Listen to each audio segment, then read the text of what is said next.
I'll just kick things off. Tell me a little bit, where are you from? Just tell me a little bit about where you're from. Just kind of what's it like? Yeah, so I'm from a town in North Wales called Llandudno. How do you spell that? Llandudno.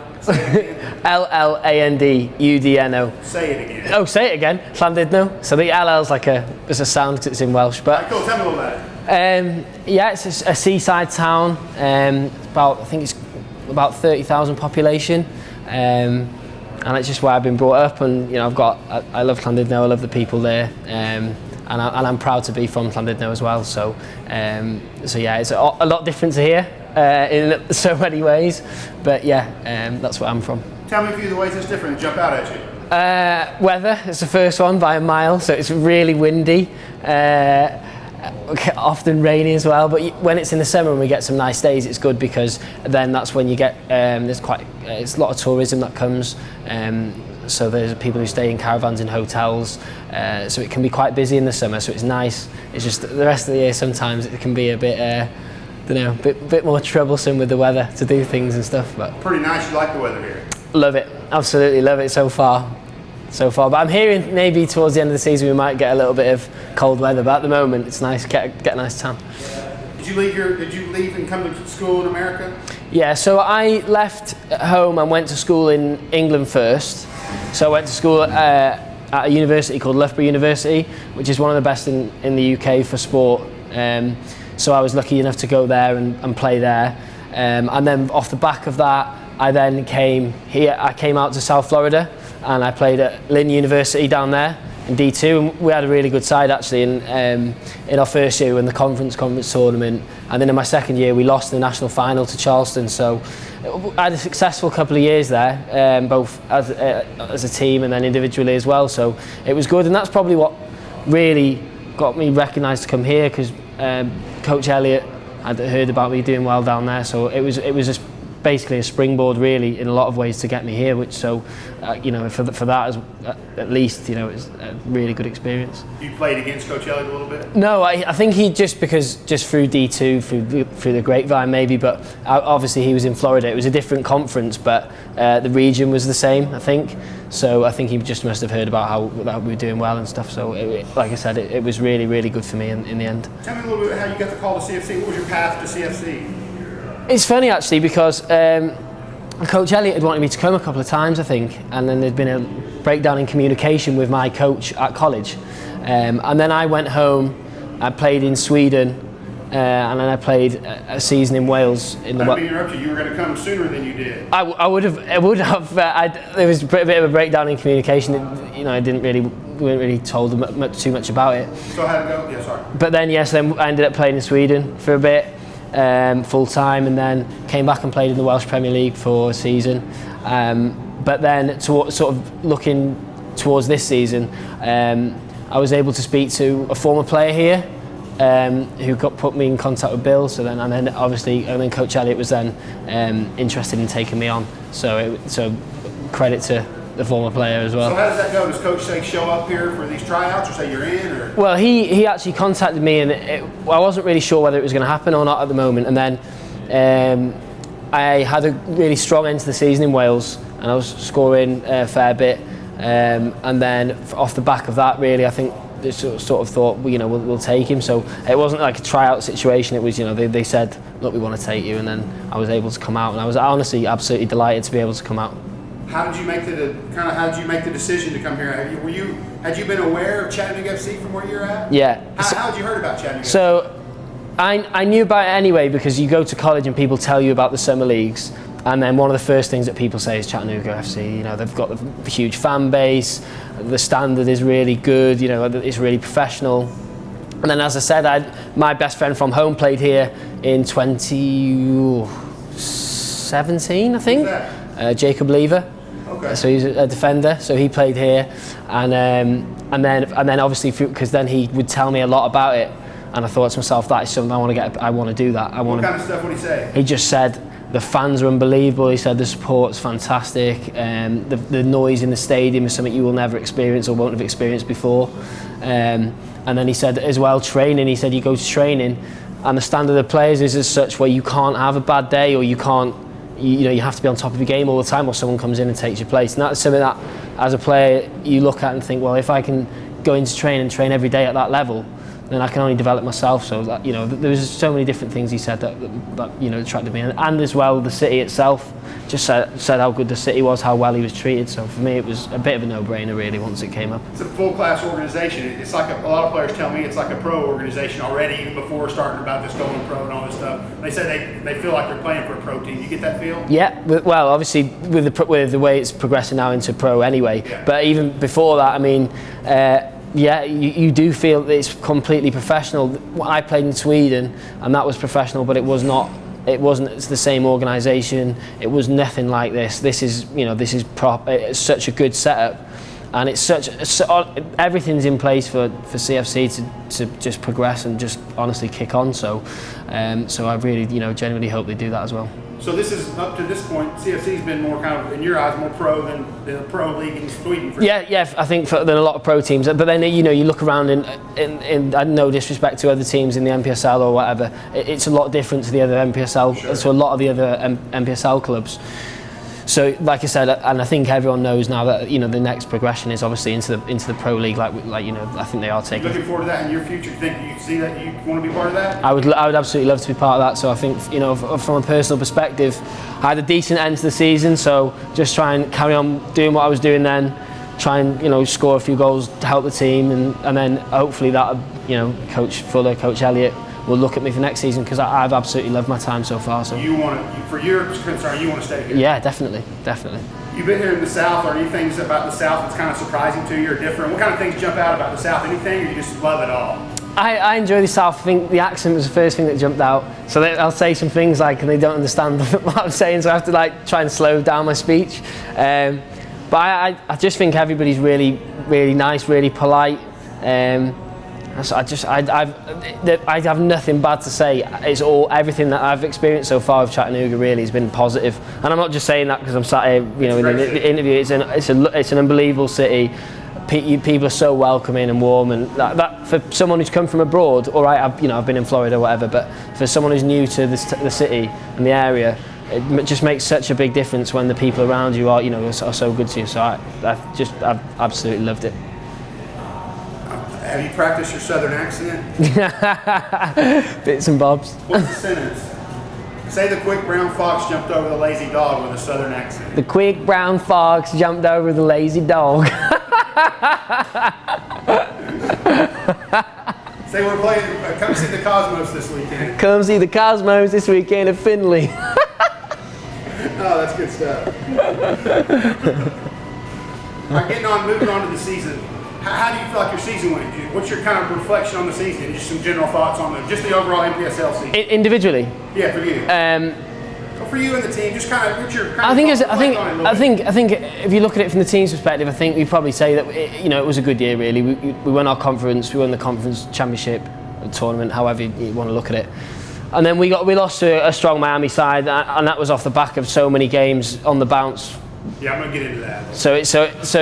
I think from a team perspective, you look at it and you say, we've done well. From an individual perspective, I think it took me a while to actually get into the team. I scored against Betis, and that was a great moment. And then after that, it took me a while to get into the team, so it was a bit frustrating for a while.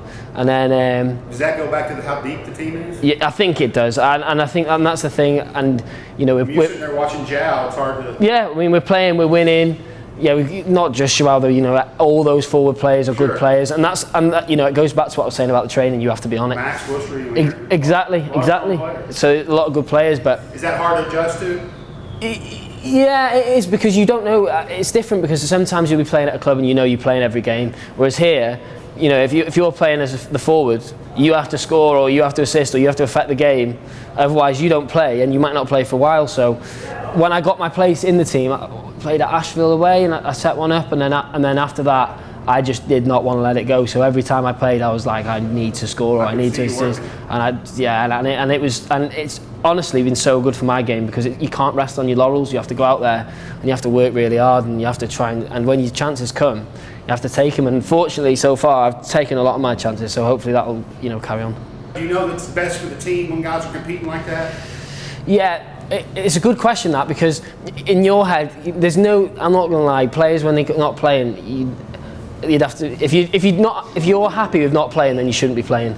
But you have to contextualise it sometimes and be like, oh, okay, you have to have a think and say, well, why have they done that, or why aren't I playing? And you have to look at yourself realistically instead, and put your ego or what you think to the side, and just have a look and say, well, this is why I'm not playing or whatever. But to be honest, as I said, I was patient and I was getting minutes, but just off the bench. And to be fair, I did feel I was confident in my own ability, that in the end I thought if I get a chance here, then I know I can do well. So in the end, I feel like I just waited and sort of earned it, really, and I was happy in the end with how my season finished. How does that dynamic work in the locker room with other players?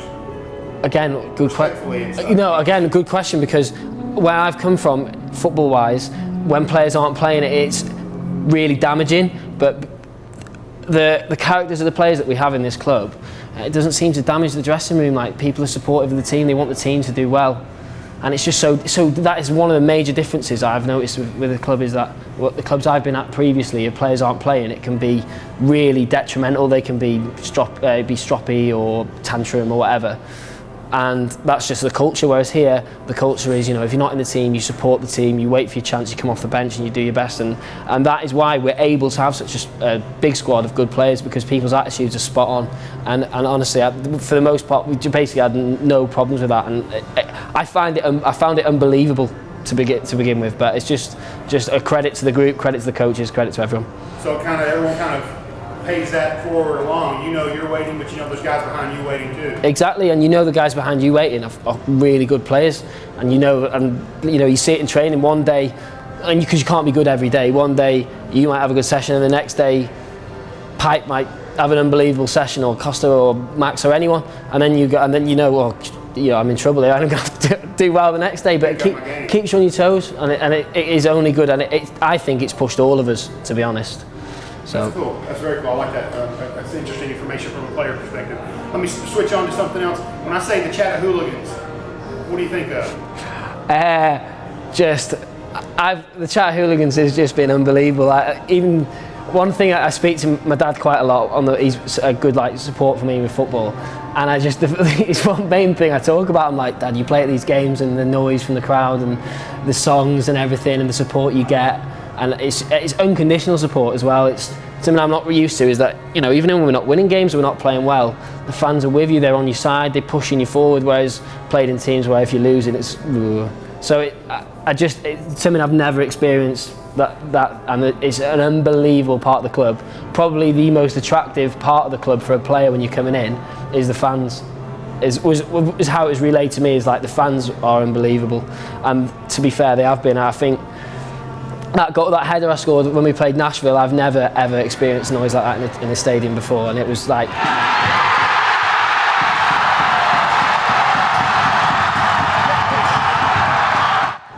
hair standing on end all stuff. All your years of playing soccer? Never ever, no. So that was unreal. So it's really quite a unique fan experience here. Without a shadow of doubt, it's so unique. For lower level? Yeah, massively unique. I mean, to play in front of fans with that sort of volume in England, you'd have to be playing in English League 2, so you'd be playing at a professional level, at a high level. So, it is unique for the level, and as I said, it's just something that you're just so grateful for as a player, massively grateful for. Until you play, you don't really understand how good it is. And like I said, it's just the continuous noise, the songs, the flags, everything about the crowd. There's so much more than just having those people there. It's so much more than that. So it's a genuinely unbelievable experience. Yeah, we were talking about when I was a fan, I came to a game, and that's why I came back. Yeah. Because of the atmosphere and stuff. It's not, you don't hear the guys yelling at each other. I know. I mean, give me the ball. You don't hear all that stuff. No. I mean, Mason was in there not long ago, and he's just said what an experience it was. He loved it, absolutely loved it. Obviously, he was suspended, so he was in there, and he said it's just such a good experience. So that's something as well. Obviously, the fans enjoy it, the players enjoy it, and then that's just good for everyone, and it just makes such a unique experience for the club and everyone involved. A big positive. Huge. That's very cool. You're talking about Mason, touching on bring to the Miami game. First of all, just before that game, real quick on Mason, I was going to ask him about it, but that red card he got, How does the team handle that?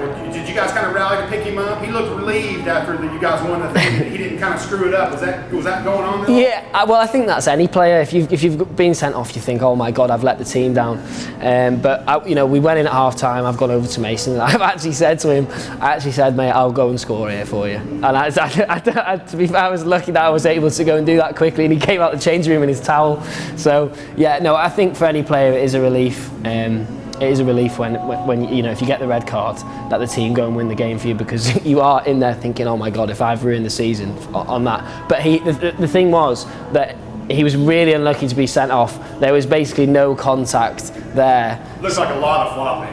It was the lads just fell over. They both leant into each other. One's gone down, and because Mason's the more honest one, he's been punished. So you flop, so he got the exactly, yeah. So you feel as though you've let the team down, but really, I don't think that was Mace's fault at all. I think he was a bit unlucky there, but that's still a relief. There's still massive relief to win the game. Massive relief for him, because I think he just felt that he didn't want to be the season hinge on that, and it'd be such a talking point, and because it ended up not really mattering. We forget about it a little bit, so that's good. Is that the goal where you scored the header? Yeah. He came out, I heard him on the field after, he said, you don't ever score headers, do you not score headers? No. I've been trying to work on it a little bit since I've been playing more central. But yeah, I've been getting a little bit of stick off my mates from home as well. They just saying, when have you ever scored a header? So yeah, it was on a platter, I couldn't really miss. It was a great ball. It was a great ball from Gabby. I couldn't have got to it, but I could have knocked it. That playoff run, the first two here were one thing, but how is that? You guys are in great shape and everything. What's that like playing 3 games in 5 days? It seems really rough. Watching it seems rough. What's it like playing? Well, again, this is the thing that I actually felt for the other sides more than us, because we were able to rely on our squad.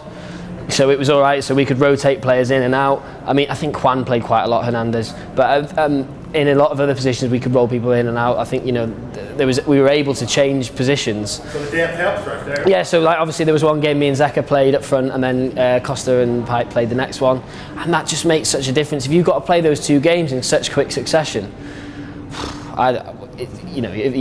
nobody's physically able to produce it again. So we were lucky, really. I felt more for the other teams, but it is still the thing. You've still got to be at the game, concentrate, put it in, and especially for the boys who had to play a lot of minutes. George Dunstan played a lot of minutes as well. So it is still difficult, but I think it was obvious, because Asheville are a good side, a very good side. I think it helped us in the final, the fact that we had more depth than they did.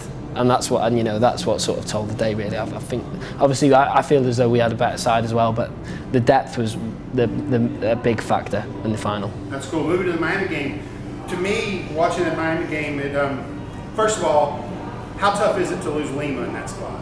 Oh, yeah. I mean, that back 4 has been our back 4 since we've basically went on this big run, and to lose Lima, most experienced player, organiser. Knows when we need to clear the ball, knows when to pass the ball. And again, this isn't no slant on who came on and everything. It is just a knock to lose a player like that in such a big position. And it just seemed a few things went wrong for us. We lost Juan Sanchez as well. He came off. In fairness, Danny came on and done really well. Bongo done well as well until he gave the pen away. But it was a hard fought game, that, and they had some game changers in certain positions. A few outstanding players, and I think that's just what made the difference. Really, is they had players who could turn, beat a couple of players, and then they're running at our back 4, and it's not something we'd really seen in our conference. So it was hard, and like you say, with the players having to go out, it was having to readjust and stuff. And it was hot. Right. Yeah. Another thing about that match I want to ask you, watching it, for me, I'm not a great tactical fish, I'm not understanding all that stuff, but it looked like they were kind of keying on Juan. They didn't want Juan. It looked like you had opportunities. It looked like you were really busting your butt trying to make something happen. Yeah. Was that part of the game plan when they knew they were taking away Juan? You had to do more, or were you just doing more because it was time? Well, I think like you were really intensely. Yeah. Well, I think I was so up for that game. Like you get to these knockout games, and these are why you play football. You want to play against these better sides. You want to play in these knockout games, and I think that rather than it being a game plan, it's just something you see in a game. If he's getting picked up all the time, then instead of waiting for the ball to go to him and then making a run, you make a run before that. But I think it was one of those things in that game. I just really wanted to win. I was absolutely, I was gutted when we didn't win, but at the same time, it was just things just were. It just wasn't our day. It just wasn't our day. Tell me about the goal you scored that they took back. We were watching it. What's it like to go on that emotional run from scoring to not scoring? And what did the ref explain to you guys? Did you notice? No, just kind of take me through it. How soon did you know it was the call was even offside? And then did you get to realize it was a good call? So you weren't worried about being taken. I was worried about it was affecting you guys somehow. Well, the communication was pretty low, really. I mean, we've gone through and scored. I didn't know if it had taken a nick off their player, and I thought maybe if it's bounced off their player and come through, I can go and score. So I ran through, scored, and then obviously everyone's celebrating, and we didn't know for ages what was going on. And then obviously the referee was speaking to the linesman, and then she didn't. To be honest, they didn't communicate what was going on at all, like, as a player. And that was frustrating because we didn't know. We also didn't know whether it was a good or bad decision. So it's a bit difficult, really, as a player. But then, you've got to be professional. You just go, okay, they've chalked it off, get on with it. And in my, I don't know about the other boys, but for me, like, as well, it's harder for me because it was my goal, so I was a bit gutted to lose it. But at the same, I just thought, just carry on doing what you're doing. You've got in there and scored to try and do it again, and it didn't quite happen on the day. But that was my mindset anyway. It was just not handled well. I don't think it was handled well by the officials. Really, no. I think it could have been a bit more streamlined the way they spoke to the players and let us know, because it was just a bit like, what is going on? When you get to see afterward, it was pretty clear you were off. Yeah. You feel better about it? Yeah, I mean, I feel better about it. I like I said at the time, I thought. You feel better about the call? Yeah. Oh yeah. I mean, I've got no qualms about that call. No qualms about the penalty either. That was a penalty. So, and at the end of the day, they got the decisions right. But I just feel like if they'd let us know a bit more, if we'd have been told a bit more about it, it would have been better. And if they'd have just flagged, because to be fair, I was miles offside. They could have just flagged. What's it like to run that fast? I'm not going to lie to you. It's probably one of the best things in my game. I'm just fortunate to be able to run quickly. But it helps me a lot. Like, we play these certain teams, and I think when you play good teams, to have a physical attribute that sets you apart is good, because you're playing against good players. But if you can get yourself in a race with someone, it's just a race. And then if you and then that's what sometimes I look to try and do. So, but yeah, it's been a part of my game since I started playing. I used to do athletics when I was younger. Played a lot of rugby as well, and that sort of thing helped my running and my agility and stuff. So I worked hard at it, but it's something that also came quite naturally to me. How much of that do you feel is natural, and how much work did you put through? I know it's a number. Yeah, I think it's largely natural. These guys do work to try. Yeah, I think to be really quick, I think you have to have a natural gene. I mean, we've got some quick players as well. Costa can move, can't he? And Soren as well. Soren's really quick. So we've got some quick players, but Soren can jump. So Soren is an athlete. Let me tell you, Soren's an athlete. He's the one player you don't want to be playing. If I'm playing on the wing in training, don't really want to be running there. I was going to take him out and dunk some basketball. I was afraid he'd hurt his knee or something and kill me. I wanted to shoot some slow-mo of dunking. I was afraid he'd get hurt and he was running. But yeah, so I think it's just one of those things, and yeah, I am very fortunate to be able to do that. So let me ask you this: you and Jao line up in a race. What happens? I'll beat him. You think so? Yeah. I'd tell him that to his face as well. Can we video? I have to wait till the end of the season, but yeah. Yeah, that's another one. I can't get no way hurt, but we might have to show you. You have to mark that one down. Maybe we can do that. Yeah. I have to ask Jao. What are your thoughts on the Cosmos? You're aware of that team? Is it kind of cool? Looking forward to playing them? Yeah, that is cool, because I've heard a lot, again, from speaking to my dad and stuff about them. Like Pele used to play for them back in the day, and Beckenbauer. So they're a big club, really. Yeah. And iconic, exactly. So to play against a team like that is going to be a great experience. And I know they've got players who've played in the Champions League, and they've played in Europe, and they've got some professional in Europe. They've got some good players, but so have we. And hopefully we can set out to make it difficult for them. And and do our best to try and beat them, because you know, at the end of the day, I don't think there's going to be an awful lot between us. We'll have to wait and see, but and it would be so good to be able to kick off the Members' Cup with a win against a team like that. It'd set us in such good stead for the rest of it, so hopefully we can do it. Yeah, I've been thinking about it. What are your thoughts on going, like if we do go to the Pro League this or whatever league next year, something like, the competition's going to jump up a lot. It's going to be a lot harder every week. There's not going to be these gimme games. You know, how's that for a player? Is that something you look forward to? Or you got, whoa. I think again, it's like it's individual, but for me, you want to play against good sides. You play against these teams, you know, the teams where you win 6-0 and stuff like that, and it's not a challenge for a player, and you know, it's not as rewarding individually or as a team if you win, or if you score, or if you do anything personally. It's not as rewarding. If you do something good against someone good, so for example, scoring in that Betis game, you can ask João or Zeko, they'll tell you that'd be one of their moments of the season, same as it was for me, because you're playing against better side. If that Miami one, if I'd have been mysteriously onside, that would have been one of my best moments, because it's against the highest standard of opposition. Yeah, that would have been a huge goal. Yeah, so I think you know, as a player, you want to play against the good sides, you want to perform well against the good sides, and that's where you get personal satisfaction. And that's why you play the sport, to play well against good teams. So you're looking forward to this fall run? Looking forward to. I actually can't wait to get started. I don't know an awful lot about some of the teams yet, but I mean, you know, I'm sure we'll come to know, and they're going to be some good sides. I know Detroit are closely linked with us, aren't they? So yeah, that'll be an interesting game. Looking forward to that one. Is there anything you kind of want to add about your Chattanooga experience, about CFC, that you just like to say?